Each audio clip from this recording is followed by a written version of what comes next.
The Marvel Cinematic Universe, or the MCU, is one of the most significant entertainment achievements of the 21st century. What started as a gamble with Iron Man in 2008 blossomed into an interconnected universe of stories, characters, and events that captured the imaginations of millions around the world. By the time Avengers Endgame hit theaters in 2019, the MCU wasn't just a film franchise. It was a cultural phenomenon. But with great success comes great expectations. And as the dust settled after Endgame, Marvel Studios faced its greatest challenge yet. Where do you go after the end of an era? The post-Endgame era, dubbed the Multiverse Saga, has been a mixed bag. There have been undeniable highs, such as Spider-Man No Way Home, Shang-Chi and the Legend of the Ten Rings, Guardians of the Galaxy Volume 3, and the smash hit Deadpool and Wolverine. These films remind fans of what Marvel does best, blending character-driven storytelling with blockbuster spectacle. However, these successes have been tempered by a slew of underwhelming projects, both on the big screen and in Marvel's new venture into television. Many fans have questioned whether the MCU has spread itself too thin, delivering quantity at the expense of quality. Behind the scenes, turmoil at Disney has added to the challenges, leaving the future of the MCU uncertain. To understand the MCU struggles, we have to start with its origins. The Infinity Saga, spanning phases 1, 2, and 3, it was a masterclass in long-term storytelling. Marvel Studios began with a bold vision, to create a shared universe where characters could cross over and stories would intertwine.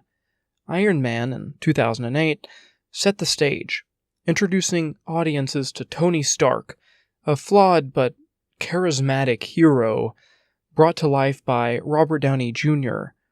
The film's success laid the foundation for the MCU, and its post-credits scene, teasing the Avengers Initiative, was the spark that ignited a cinematic revolution. From there, Marvel carefully expanded its roster of heroes. Thor brought us to Asgard, Captain America the First Avenger introduced us to a World War II-era superhero, and the Avengers marked the first time a major film franchise brought together characters from multiple solo films. But Marvel didn't stop at assembling a team of heroes. The studio took risks, experimenting with genres and tones. Captain America the Winter Soldier was a political thriller. Guardians of the Galaxy introduced audience to a quirky space opera, filled with humor and heart. Black Panther became a cultural touchstone, celebrating African heritage while telling a deeply personal story about legacy and responsibility. The Infinity Saga's success wasn't just about the stories, it was about the characters. Actors like Chris Evans, Scarlett Johansson, and Chris Hemsworth brought depth and relatability to their roles, making audiences care about their journeys. By the time Avengers Infinity War and Endgame arrived, Marvel had spent over a decade building towards a climactic showdown with Thanos. These films weren't just movies, they were events. Rewarding fans with emotional payoffs and jaw-dropping moments, the MCU's formula, a mix of character development, interconnected storytelling, and crowd-pleasing spectacle, became a gold standard for blockbuster filmmaking. The end of the Infinity Saga left a void. With Iron Man, Captain America, and Black Widow gone, Marvel had to reinvent itself. The studio leaned into the concept of the multiverse, introducing new heroes while exploring alternate realities. This ambitious approach has yielded mixed results. On one hand, films like Spider-Man No Way Home capitalized on nostalgia, bringing back Tobey Maguire and Andrew Garfield in a story that celebrated the legacy of Spider-Man. Shang-Chi introduced a fresh hero with stunning action sequences and heartfelt family drama, while Guardians of the Galaxy Volume 3 provided an emotional send-off for beloved characters. And then there's Deadpool and Wolverine, a massive success that exceeded expectations. Ryan Reynolds and Hugh Jackman brought their iconic characters into the MCU, blending humor, action, and nostalgia in a way that felt both fresh and familiar. The film was a box office success, even though Marvel gave it a smaller budget than most other Marvel films happening currently. It was awesome to see it hint at a future team-up for Wolverine and Deadpool, leaving fans eager to see where they'll go in the MCU from here. However, not every project has hit the mark. Black Widow felt out of place in the timeline, Eternals struggled to connect with audiences despite its ambitious scope, and Thor Love and Thunder leaned too heavily on comedy, undermining its emotional beats. Ant-Man and the Wasp: Quantumania introduced Jonathan Majors as Kang, the new big bad of the Multiverse Saga, but it failed to establish him as the same level of menace that Thanos brought to the Infinity Saga. These missteps have raised questions about Marvel's strategy. Are they relying too heavily on spectacle and nostalgia? Why are they giving bigger budgets to the movies that always seem to fail, and smaller budgets to the movies that the fans are asking for? Have they completely lost sight of the character-driven storytelling that made the Infinity Saga so compelling? Marvel's expansion into television marked a new chapter for the MCU.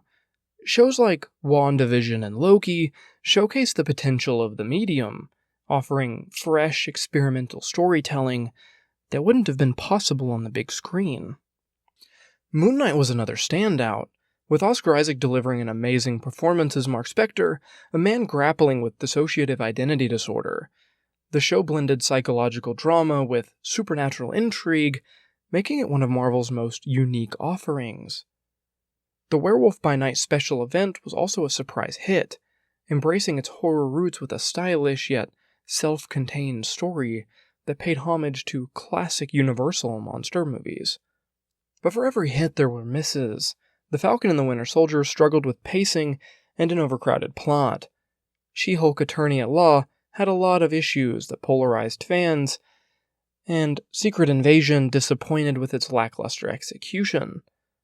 The sheer volume of content also became an issue, with some fans feeling overwhelmed by the constant stream of new shows and films. Marvel's recent challenges can't be discussed without addressing the turmoil at Disney. Bob Iger's departure as CEO in early 2020 marked the end of an era, and his successor, Bob Chapek, faced unprecedented challenges. The COVID-19 pandemic disrupted production schedules, forcing Marvel to shuffle its release slate. Disney's shift towards streaming under Chapek's leadership also led to an oversaturation of content, with some projects rushed to meet deadlines. Reports of overworked visual effects artists and Chapek instituting new friends he had into the industry, limiting Kevin Feige's control, highlighted the pressure of Marvel's breakneck production pace. Meanwhile, creative clashes and shifting schedule dates only added to the studio's struggles. Iger's return as CEO in 2022 brought hope for stability, but the road to recovery hasn't been easy. Despite its recent missteps, the MCU isn't down for the count. Deadpool and Wolverine proved that Marvel can still deliver blockbuster hits when the right talent and vision align. Upcoming projects like Avengers Doomsday and Fantastic Four have the potential to reignite fan excitement.